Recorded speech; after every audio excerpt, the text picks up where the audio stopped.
ان کو یہ لگتا ہے کہ بھئی مجھے اب میں نے کسی پہ اعتبار نہیں کرنا اور میں کسی کے اوپر ٹرسٹ کرنے کے لیے تیار نہیں ہوں، مجھے صرف میں نے اپنی طور پر سیاست کرنی ہے اور میں نے اپنی فیصلے کرنے ہیں، میں نے کسی کا پابند نہیں ہونا۔ ہاں، پارٹی کے اندر کچھ لوگ ہیں جن کو اس بات کے خدشات ضرور ہیں کہ تحریک انصاف، وہ بار بار ایک ہی بات کہتے ہیں کہ بھئی تحریک انصاف کا ورکر اور تحریک انصاف کا ووٹر سپورٹر انٹیکٹ ہے، یہ جو اسمبلی چھوڑنے والا کام ہے یہ نہ کریں، لیکن نوئنگ عمران خان صاحب یہ کسی وقت حکم آ جائے گا کہ آپ یہ کر لیں۔ اب میں نے آپ کو بتایا ہے کہ اگر یہ خیبر پختونخوا کی اسمبلی اپنے پاس رکھتے ہیں تو حکومت اپنے پاس رکھتے ہیں تو پھر جتنا مرضی استعفے دے دیں سینٹ سے، قومی اسمبلی سے، اگر دے دیں تو کوئی فرق نہیں پڑے گا، ٹھیک ہے، وہ چلتا رہے گا۔ وہ کھڑے کہیں گے بھئی آپ کا خیبر پختونخوا کی حکومت ہے، ایک صوبے کی حکومت آپ چلا رہے ہیں تو آپ نظام کا حصہ تو ہیں، آپ یہ کیسے کہہ سکتے ہیں کہ آپ نظام کا حصہ نہیں ہیں؟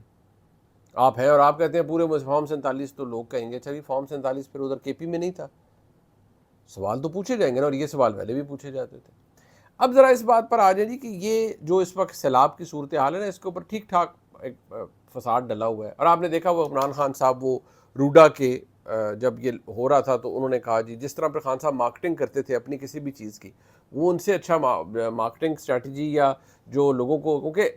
عمران خان صاحب کی شخصیت ان کا جو تھا وہ اس طرح کا تھا کہ جو وہ بات کرتے تھے ان کا فالوور اس کو لٹرلی بائے ایسے ہی کرتا تھا کہ یار خان صاحب ٹھیک کہہ رہے ہیں۔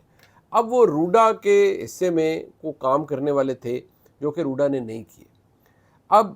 عمران خان صاحب نے 2020 پہ یہ کیا، ٹھیک ہے جی، روڈا نے این او سیز دے دیے ہاؤسنگ سوسائٹیز کو اور بے تحاشا پیسے بھی لیے گئے، جو بند بنانے کے پیسے ہیں وہ بھی لیے گئے۔ یہ جو علیم خان صاحب کی سوسائٹی ہے وہ اس کے کاغذات یہ بتاتے ہیں کہ 1 ارب روپیہ علیم خان صاحب کی سوسائٹی نے جمع کرایا روڈا کو کہ یہ بند بنائے جائیں گے، سب کچھ ہوگا، اور دیگر سوسائٹیز سے بھی لیے گئے، اور کوئی ان سوسائٹیز کو اوور آل کوئی 3.5 لاکھ کنال کہتے ہیں مختلف سوسائٹیز کا، جن کی اپروولز اور این او سیز اور یہ سارا کچھ تھا، پیسے بھی چارج ہوئے۔ آج تک کہنے والے یہ کہتے ہیں، دعویٰ کرتی ہے پنجاب حکومت، کیونکہ میرے پاس تو فائنانس منسٹری نہیں ہے بھائی، مجھے نہیں پتا، یا میرے پاس روڈا کے فنڈز کا کوئی آڈٹ نہیں ہے، وہ یہ کہتے ہیں جی یہ پیسہ کہاں گیا، یہ کہاں گیا یہ پیسہ، یہ جو اتنے پیسے لیے گئے تھے لوگوں سے اور ہاؤسنگ سوسائٹیز سے وہ کہاں گئے، ٹھیک ہے جی۔ اب انہیں جو بند ہوتے ہیں نا، انہیں پروٹیکشن سپرز کہتے ہیں یا سیفٹی والز کہتے ہیں کہ والز یہ بنانی تھی روڈا نے، یہ نہیں بنائی گئی، ٹھیک ہے جی۔ اور یہی تھا کہ جی اس کا مقصد کیا ہوگا کہ اگر سیلاب آتا ہے تو شیخو پورہ اور لاہور کو بچایا جائے گا سیلاب سے، جب یہ سیفٹی والز بنائی جائیں گی اور یہ طریقہ کار ہوگا۔ بھائی این او سی آپ لوگوں کو خود دے رہے ہیں، سب آپ خود کر رہے ہیں، تو یہ کیا طریقہ کار تھا؟ ہاں، اس سے پہلے بھی جو سوسائٹیز بنی ہوئی تھیں ان کا بھی حکومت کو پوچھنا چاہیے کہ یہ سوسائٹیز کتنی پرانی ہیں۔ 2020 میں تو نہیں ساری سوسائٹیز بنی نا، اس سے پرانی بھی ہوں گی، وہ کس کی اجازت سے بنی تھی؟ یہ بھی سوال یہاں پر اٹھتا ہے۔ اب وہ آج تو سارا سوال بزدار صاحب کی حکومت اور عمران خان صاحب کے اوپر ہے کہ انہوں نے یہ سب الاؤ کیا تھا۔ اور ایک چیز ذہن میں رکھیے گا کہ جب یہ پروجیکٹ لانچ ہوا تھا تو بڑے بڑے لوگوں نے عمران خان صاحب کی جو اپنی میں دیکھ رہا تھا ایک فیس بک پوسٹ ہے 2000 کی، اچھا اس میں یہ کہا گیا کہ کسی شخص نے کامنٹ کیا کہ جی یہ جو خان صاحب یہ مارکیٹنگ کر رہے ہیں اس کی روڈا کی اور یہ سب کچھ، اس کے لیے اس چیز کو ڈیولپ کرنے کے لیے 50 ارب ڈالر چاہیے، کسی نے کمنٹ کیا، اور یہ کہاں سے آئے گا، کس کے پاس ہیں اتنے پیسے؟ یہاں تو صوبے لڑ رہے ہوتے ہیں این ایف سی ایوارڈ کی تقسیم کے اوپر، وفاق علیحدہ لڑ رہا ہے کہ جی این ایف سی کا جو شیئر ہے اس کو ریکنسیڈر کیا جائے، تو یہ پیسہ کہاں سے آئے گا؟ اب یہ حالت آج کل اب اس وقت ظاہری بات ہے پارک ویو ایک بہت بڑی سوسائٹی ہے، اس کو بڑا سیٹ بیک ہوا ہے، اور انہوں نے بائی دا وے اعلان بھی کیا ہے سوسائٹی نے، اور وہ مجھے لگتا ہے کہ وہ جینون ہی ہے، وہ میں نے ایکس کے اوپر دیکھا جس میں وہ یہ کلیم کر رہے ہیں اور کہہ رہے ہیں کہ جی ہم اپنے جو الاٹیز ہیں ان کے ساتھ ہیں، اور ہم ان کو پورا ان کا ہم ازالہ کریں گے، ان کے نقصان کا اور ان کے گھروں کا، جو گھر اس میں افیکٹ ہوا ہے ہم اس کا ازالہ کریں گے۔ اچھی بات ہے اگر وہ یہ کرتے ہیں، بہت اچھی بات ہے، لیکن اس وقت جو تنقید ہے وہ یہ ہو رہی ہے کہ جی انہوں نے کیا، لیکن ریکارڈ یہ بتاتا ہے کہ روڈا کے نام پہ جو واردات ہوئی، اور دو چیزیں، ایک یہ کہ روڈا نے کام نہیں کیا، نمبر 2 یہ کہ وہ پیسہ کہاں ہے، وہ کسی کے پاس نہیں ہے۔ اگر کسی کے پاس انفارمیشن ہے، کیونکہ گورنمنٹ نے تو اس کے اوپر ابھی اپنے ہونٹ سیے ہوئے ہیں،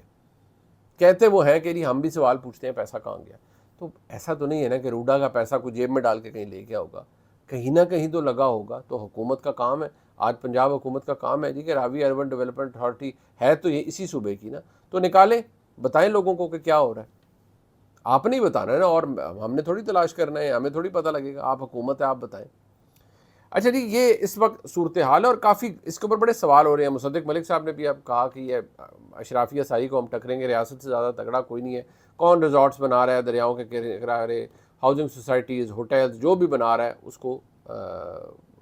اس کی اکاؤنٹیبلٹی ہوگی. بالکل کریں، بالکل کریں. اب ذرا اس طرف آ جائیں جی کہ ایک سوال پوچھا گیا کہ جو مریم نواز شریف صاحبہ ہیں ان کے جو جاپان کا وزٹ ہے اس کے حوالے سے کہا جائے کہ وہ خوش نہیں ہیں. اچھا، اس کی بنیاد کیا ہے؟ یہ چیز کہاں سے شروع ہوئی ہے؟ وہ اس لیے کہ مریم نواز شریف صاحبہ کو پہلی دفعہ جب سے وہ وزیر اعظم بنی ہے،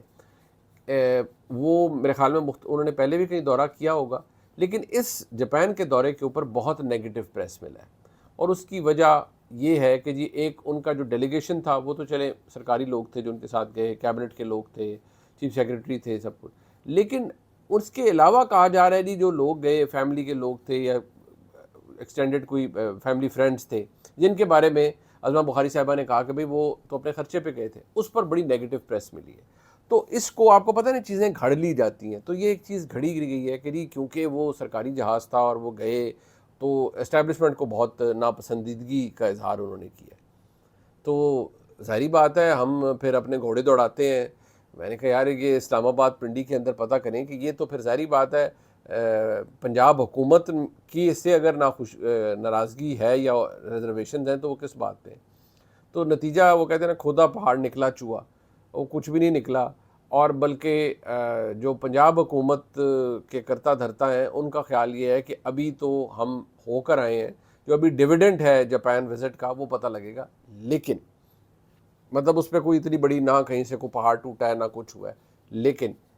یہ بات ضرور ہے کہ جو مطلب جب سے مریم نواز شریف صاحبہ بنی ہے وزیر اعلیٰ، اس وقت سے لے کر اب تک سب سے زیادہ نیگیٹو پریس یہ پچھلے 2 ہفتوں کے اندر ان کو ملا ہے اس ایشو کے اوپر. اور ان کو بہت سے لوگوں نے اس کے حوالے سے تنقید کا نشانہ بنایا اور یہ کہا گیا، آلدو انہوں نے گورنمنٹ نے بتایا کہ نہیں لوگ اپنے خرچے پہ گئے تھے سب کچھ. سو بیسک رزلٹ یہ ہے کہ اس کے اندر کوئی اتنی بڑے پہاڑ نہیں ٹوٹا، نہ ہی کوئی اتنی بڑی چیز ہوئی ہے. اصل جو صورتحال ہے وہ یہ ہے. یہ اس وقت کی صورتحال ہے جی. اور اس وقت جو ایک میں آپ کو یہ بتا دوں کہ جو دریائے ستلج ہے اس کے اندر گنڈا سنگھ والا جو ہے، گنڈا سنگھ والا وہ ٹچ کر رہا ہے کوئی 3,90,000 کیوسک کا فلو ہے، اور 37 سالوں میں یہ سب سے بڑا فلو ہے جو اس وقت وہاں سے گزر رہا ہے. اور جو پہلے ایریاز ہٹ ہوئے ہیں شاید وہاں دوبارہ پانی آئے اور یہ ایک سیٹ بیک ہو سکتا ہے. لیکن ہم دعا یہی کرتے ہیں کہ اللہ تعالیٰ اس میں بہتری فرمائے، کرم ہو. کل صبح انشاءاللہ آپ سے پھر ملاقات ہوگی نئے ایشوز کے ساتھ. اور آپ سب کا بہت شکریہ کہ آپ اس پلیٹ فارم کا ساتھ دے رہے ہیں. انشاءاللہ کل پھر ملاقات ہوتی ہے جی. خدا حافظ.